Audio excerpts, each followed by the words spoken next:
Oi, gente! Hoje nós vamos falar sobre o reino inabalável.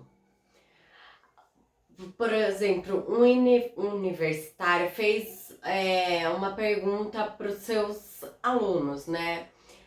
O que é a essência do ministério público da mensagem de Jesus? Aquela coisa que você tirar ela, você tira a essência de que Jesus é. Aí as pessoas responderam, a maioria respondeu, é o centro da mensagem de Jesus, é o amor. O cerne do ministério é o amor.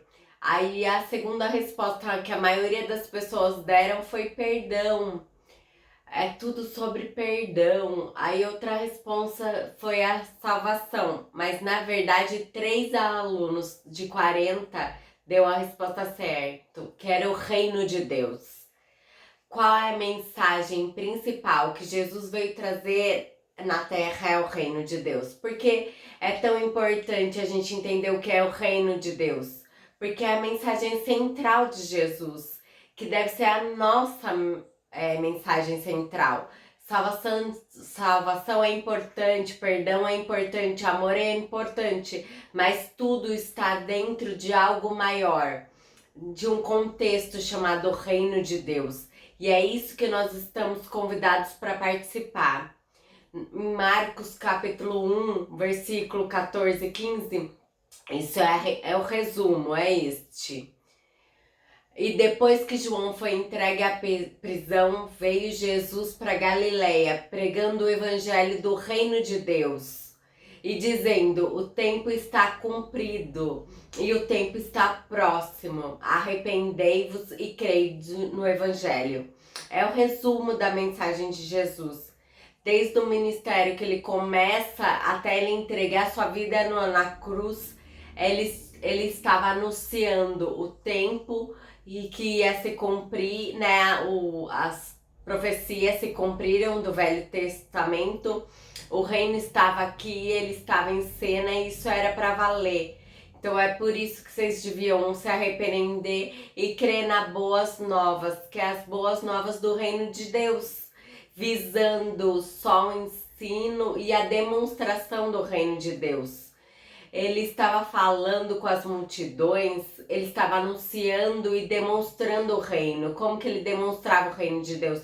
Ele curava, ele libertava, ele mostrava: esta é a natureza do meu reino, foi este o meu reino que eu venho estabelecer.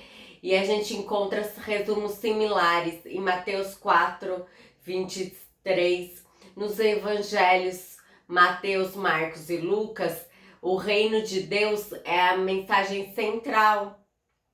Para você ter uma ideia, quando Jesus fala de salvação, você pode contar que tem 13 menções no 4 evangelhos. E às vezes ele falou de particular e nunca pregando nas multidões.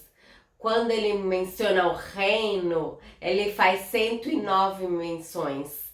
E quando você põe no amor, é uma surra, porque ele só mensura 2 vezes. Mateus, Marcos e Lucas, ele só põe em amor 2 contextos, que é amar Deus sobre todas as coisas e amar a Deus sobre os seus próximos e amar o seu inimigo.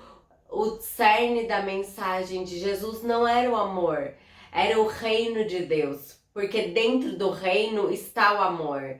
Dentro do reino de Deus está a salvação do perdido, está a salvação, o perdão, tudo isso está englobado. A verdade é que quando Jesus foi como missionário, quando ele estava enviando os seus discípulos para fazer a missão, ele falava: quando você anuncia o reino de Deus, que ele é chegado, que ele estava sempre nos lábios de Jesus. Poucas coisas do evangelho são mal compreendidas quando o reino de Deus.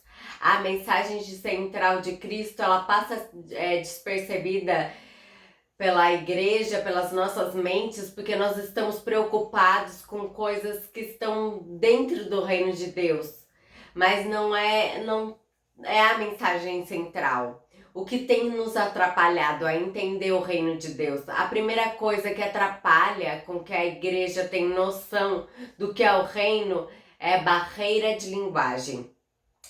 A palavra original, quando nós falamos reino de Deus, na Bíblia, ela não tinha o contexto de um reino físico.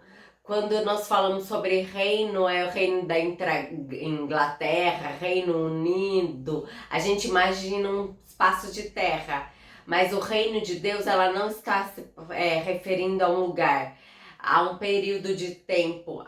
A palavra original, ela vem um reinado do que um reino.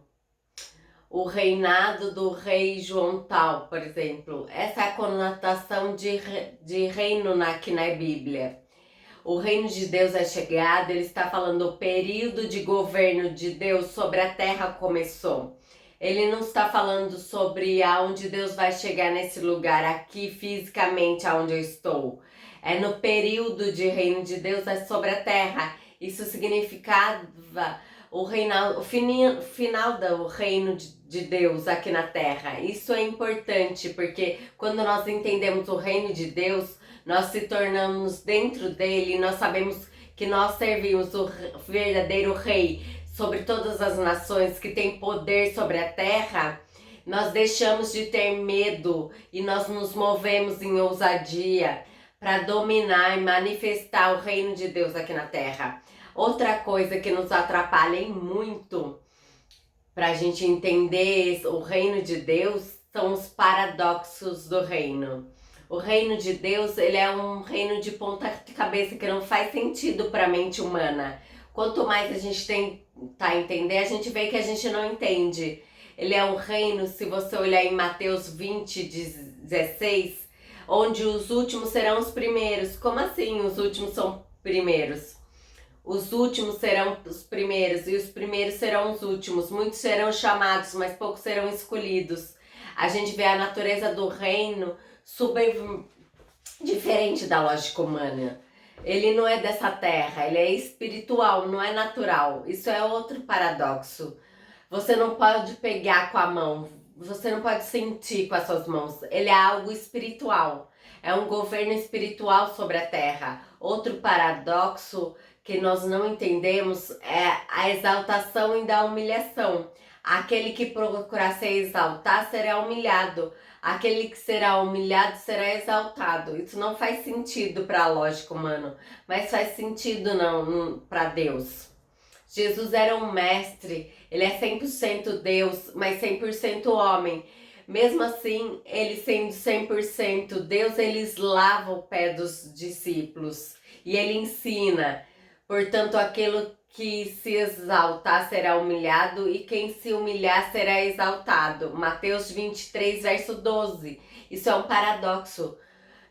Quanto mais nós olhamos, é algo celestial, não é terreno, porque isso não faz sentido. Outro paradoxo é em Mateus 16, 24 a 25.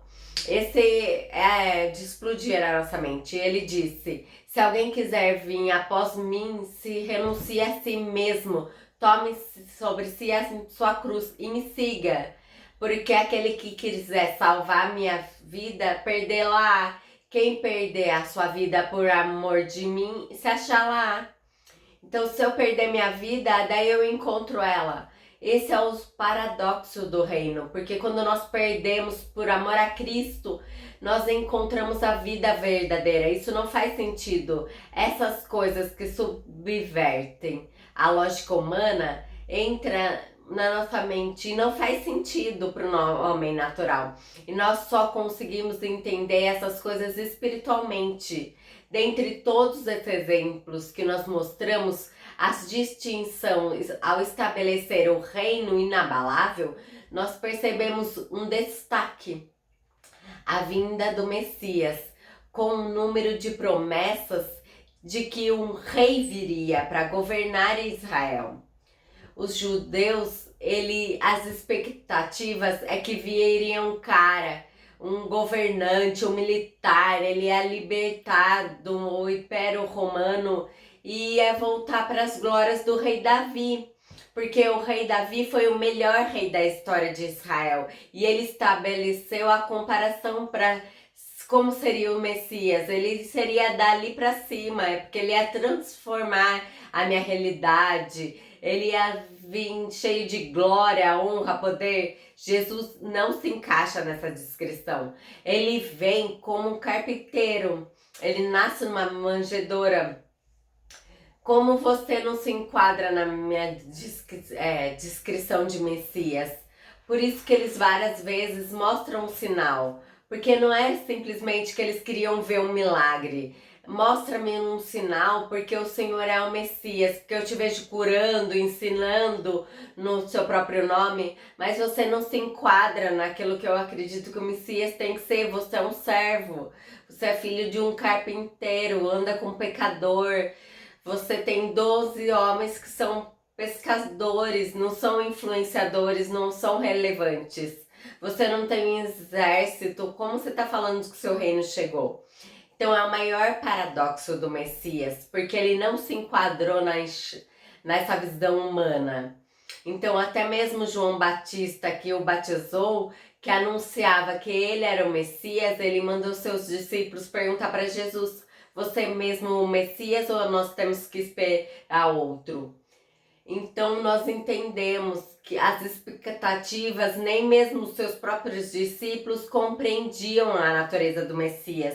Quando eles estão saindo numa cidade que rejeitou Jesus, ele fala: você quer que desça fogo dos céus nessa cidade? Agora ele vai se revelar, olha lá, ele vai destruir, eles te rejeitaram, você tem que fazer alguma coisa. Então, na verdade, Jesus, ele vem com um rei que serve, um Messias que veio se entregar com morte de cruz. E esse é o maior paradoxo do Messias, é o Messias crucificado. É uma contradição em termos, porque ele é um salvador morrendo como ladrão, um criminoso, um assassino. Isso não encaixa na nossa mentalidade, na nossa mente humana. Claramente, os judeus também não se encaixavam. Então eu quero que você pense em todos esses paradoxos que eu deixei aqui. Pense em como é estabelecido o reino de Deus aqui na Terra e amanhã nós falaremos mais.